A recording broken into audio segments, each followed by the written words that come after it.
안녕하세요. 주말에 가는 집입니다. 앞서 농막은 어떤 것인지, 설치 기준은 어떤 게 있는지 설명을 드렸는데요. 농막에 대해서 좀 더 꼼꼼하게 챙겨보고 싶으시다면 저희 채널 다른 영상들도 확인하시면 도움이 될 것 같습니다. 자, 이제는 실제 행동에 대한 정보입니다. 농막 구매를 바로 앞두고 있다면 그 전에 준비해야 할 것이 있는데 바로 가설 건축물 축조 신고입니다. 여기에는 두 가지가 있는데요. 이 두 가지 방법에 대해서 알아보고 여기에 필요한 양식도 공유 드리도록 하겠습니다. 상세 내용에 보시면 저희 웹사이트 주소가 있는데 여기로 들어오시면 바로 양식을 다운로드 받을 수 있으니 참고하시면 좋을 것 같습니다. 농막과 관련된 정보를 지속적으로 확인하고 싶으시다면 구독, 좋아요, 알림 설정도 꼭 부탁드립니다.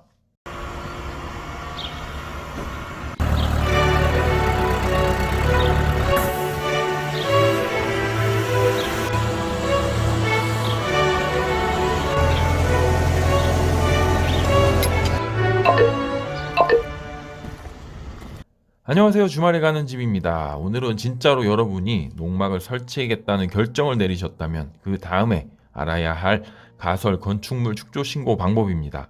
물론 이전에 여러 가지 결정해야 할 것들이 많이 있습니다. 어떤 시설을 추가로 설치해야 할 것인지, 토지는 어떤 것을 매입할 것인지 등등 이런 내용은 다음번 내용을 참고하시면 되는데요. 앞서 가설 건축물 축조 신고 방법을 설명드리는 이유는 농막을 설치하기 전에 신고 방법을 알고 또 어떤 서류들이 필요한지 농막을 제조하는 제조업체와 그 지역 가설 건축물 축조 신고를 담당하는 공무원과 한 번쯤 연락을 해보시라는 의미에서 말씀드립니다. 자, 그럼 본론으로 들어가 보도록 하겠습니다. 두 가지 방법 중 첫 번째가 오프라인으로 직접 지자체에 방문하여 등록하는 방법입니다. 그 두 번째 방법은 온라인으로도 가설 건축물 축조 신고를 하는 방법이 있는데요. 조금 어렵긴 하지만 그래도 2편으로 나누어서 정보를 공유 드리도록 하겠습니다. 실제로 저희도 농막을 설치할 때 온라인 신청보다는 해당 지자체에 방문해서 진행을 했는데요. 실제로 진행했던 부분을 정리해서 이야기해 보도록 하겠습니다. 농막과 임시창고와 같은 가설 건축물 경우에는 신고 및 허가를 받아야 하는데요. 농막의 경우 면적이 6평 이하의 경우는 신고만으로도 가설 건축물을 지을 수 있습니다. 자, 그럼 본격적으로 가설 건축물 신고하는 방법 및 절차에 대해서 알아보겠습니다. 먼저 당연히 해당 지자체 담당자를 먼저 확인해서 통화를 해볼 필요가 있는데요. 통화를 하게 되면 어떤 것들을 준비해야 하는지 알려줍니다. 필요한 서류는 다음과 같습니다. 첫 번째가 가설 건축물 축조 신고서, 두 번째가 평면도, 세 번째는 배치도, 네 번째는 부동산 등기부 등본, 다섯 번째는 신분증입니다. 자, 그럼 각각 하나씩 상세의 내용을 알아보도록 하겠습니다. 첫 번째 서류인 가설 건축물 신고서는 세움터라는 서류 양식이 있는 곳을 통해서도 다운로드 받을 수 있습니다. 네이버에 세움터라고 검색을 하시고 들어가시면 이렇게 위에 나온 건축물 양식들이 나오는 페이지를 들어갈 수 있는데요. 여기에서 보시면 메인 페이지에 가설 건축물 축조 신고를 선택해서 클릭합니다. 그러면 위와 같이 페이지가 열리고 거기에서 가설 건축물 축조 신고서 양식을 다운로드 받으실 수 있습니다. 앞서 말씀드렸듯이 저희 자료실에 가셔도 다운로드 받을 수 있게 만들었으니 불편하시면 바로 아래 링크를 클릭하시면 됩니다. 두 번째는 평면도입니다. 평면도는 이미 컨테이너 또는 이동식 주택 업체와의 계약을 진행하셨다면 그 업체에게 보내달라고 하여 출력해 가시면 되고요. 만약 없다면 저희처럼 엑셀로 이렇게 만들어서 제공하셔도 됩니다. 그렇게 어려운 작업이 아니니 참고하셔서 만드시면 됩니다. 이도 마찬가지로 저희 자료실에 올려놓았으니 다운로드 받으셔서 활용하시면 좋을 것 같네요. 세 번째 배치도입니다. 네이버 지도 또는 카카오 지도에서 아래와 같이 지적도 보기를 통해 그 지역 지적도를 캡처하시고 원하고자 하는 위치에 대략적인 비율을 맞추어 그림판 또는 파워포인트에서 수정하시면 됩니다.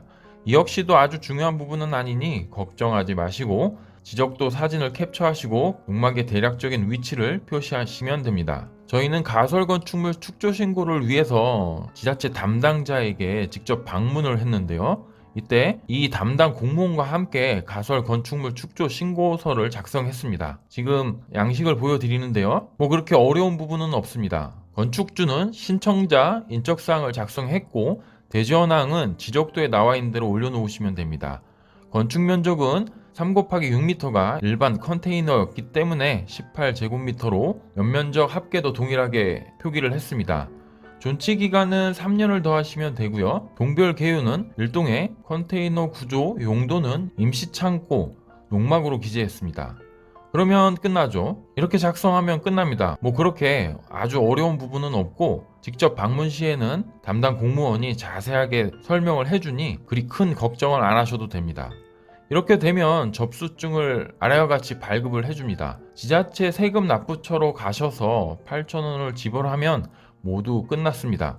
처리 기간은 워킹데이로 3일이라고 그랬는데 저희는 이보다는 좀 빨리 나왔던 것 같습니다. 한 이틀 정도 걸린 것 같은데요. 발급이 되면 또 찾으러 가야 되는데요. 아래처럼 가설 건축물 신고 필증이 나옵니다. 이게 나오면 바로 컨테이너를 설치할 수 있게 되는데요. 생각보다는 어렵지 않고 쉽습니다.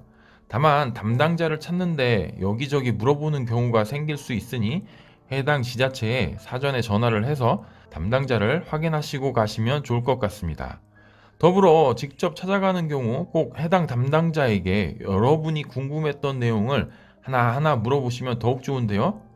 예를 들어 정화조 설치는 가능한지, 데크 설치는 가능한지, 수도 설치는 가능한지 이런 것들을 문의하시면 사람에 따라 다르겠지만 일부는 설명을 해줄 것이고 명확하게 답변을 주지 못하는 것들에 대해서는 해당 담당자를 알 수 있게 연락처를 받으실 수도 있으니 가설 건축물 축조 신고를 할 때는 한 번쯤 지자체 방문을 추천드립니다.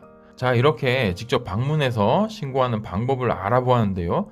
다음번에는 온라인으로 신청하는 방법도 알아보도록 하겠습니다. 참고로 저희는 직접 방문해서 여러 가지 정보를 얻었기 때문에 온라인보다는 직접 방문하는 것을 추천드리는데요.